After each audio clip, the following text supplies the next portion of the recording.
No one has made this dramatic of a change yet. This flavor of pick-me-ism is absolutely insane to me. Like, it just fascinates me. As insane as your orange sherbet-colored hair? Nose ring, check. Badly cut bangs, check. Whining passive-aggressively in a "I'm better than you" voice, check. And then you go into the comments, and it's even crazier. There's this one that was something along the lines of, "Oh, I'm glad I'm the only normal gay kid in school," and it's just like... I mean... let me not. But there is something to be said here about the fact that being a normal gay is normalized. Like, we have made it. These types of people, not so much. And I can see why. And of course, they tend to be the types to be hating on my content the most. Like, you really think that you would be spared from any sort of, like, violence or bullying or whatever? I don't know. Exactly. You don't know. Personally, the only bullying that I experience is from the far left. The new age conservatives, who are basically generally old school liberals, moderates, people that are politically homeless, so somewhere in the middle, you know, never give me shit. Even the majority of actual religious conservatives don't bully me. They might not agree with me or my lifestyle or whatever, but they don't bully me. But of course, this guy had something to say about it. You've seen that a lot of liberals are now turning conservative. This video is gonna explain why. Honestly, it's not... The premise at the beginning of this video is a lie. Younger people are not in any way becoming more conservative. I didn't say younger people. I said a lot of liberals are now turning conservative or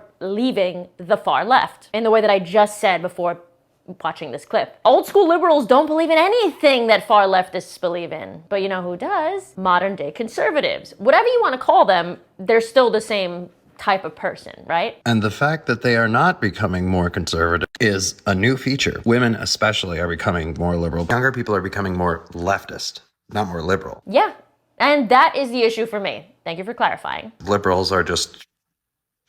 they've become a party that can be bought and basically has almost no core principles, saying they want to raise the minimum wage without actually doing anything about it, not really improving anyone's lives while pretending that they are the party that does so. Maybe it's just me, but I don't know any liberals or whatever this person wants to call them who have been bought. Quite the opposite, actually. Remember, when I came out as leaving the left, right, I lost the majority, like 99% of my friends. I lost a ton of brand deals. I'm no longer invited to, you know, conventions like Playlist Live and VidCon. So if anything, the far left is way easier. It's just...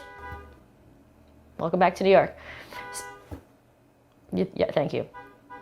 You're welcome. So if anything, the far left is where that sort of stuff tends to happen. Oh, and by the way, here is one of the friends that I lost. He had something to say about me in last week's video of his. He was responding to a video I posted a few weeks ago where I spoke about the patterns I recognized in a lot of these woke queer types that are very similar to bipolar disorder symptoms. I am not a doctor, I'm not a therapist, but I am very aware and have been studying these people from afar for a while and have noticed a few patterns. And I'm going to simply use those patterns to show you why I think a lot of these people do have borderline personality disorder. Congratulations, but you are not a doctor, nor are you a therapist, so do you have the ability to diagnose somebody with a personality disorder?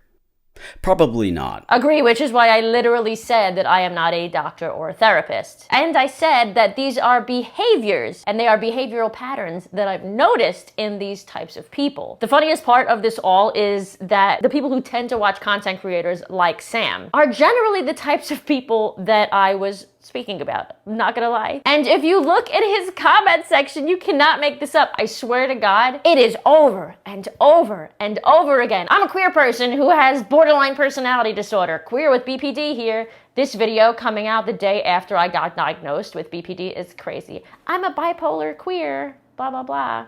Although bipolar isn't what we were talking about, but you know, they wanted to put their 2 cents in, I guess. I'm a queer diagnosed with BPD. Literally hundreds of comments in his video of people saying that they were diagnosed with BPD. So thank you for proving my point. This comment just made me laugh, so I have to include it. It says, "This isn't really relevant, but Ariel reminds me of the time I accused Romeo and Juliet of having separation anxiety for an English project." Listen, mental and physical and emotional health are all equally as important, right? The main point of these psychological deep dive videos is not to shame people that have these disorders. It's to recognize them and treat them. Somebody posted on his video, "Ariel hates non-binary people because her ex came out as non-binary while they were dating before Ariel went full turf." Not true. I don't hate non-binary people. I've also never dated somebody that came out as non-binary while I was dating them. Like, the rampant lies that are just somehow created and believed on these sites are actually quite hilarious to me at this point in my life, but still ridiculous. Literally nobody in the real world is gonna call you bug self. If calling bug bug self will make sure that bug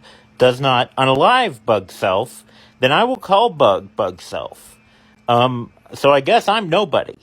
I mean, I'm glad that you're proud of that, I guess, but I will continue to sit here in my knowing that yesing people to death is not the way to help them grow. Lying about the present or the past is not helpful to anyone. White gays are indebted to black trans people. No. Historically speaking, no. Samantha Lux had a lot to say about this. That's me right there. You have people who are 20, 30 years old today that are trying to tell people that were there.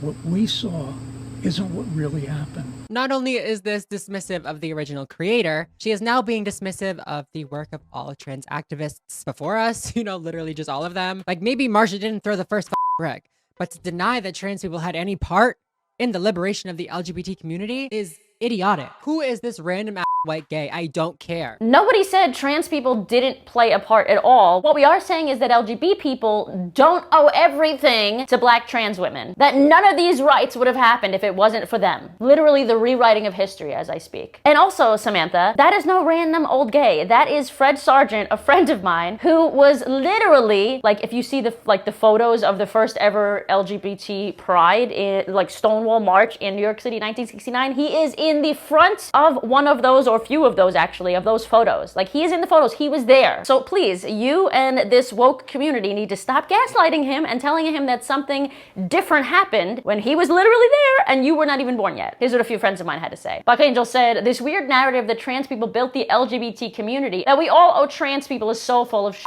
I transitioned 31 years ago. There were very few trans people to help. Gay men helped. So F yourself trying to rewrite our LGBT history to satisfy your own agenda. Somebody else said, meanwhile, you completely erase black lesbian Stormy DeLevine. Also true. Good job admitting that you flat out don't care about actual history. Let's end the video with a complimentary gay guy TikTok that I found, who I absolutely adore. Which is a cult, by the way.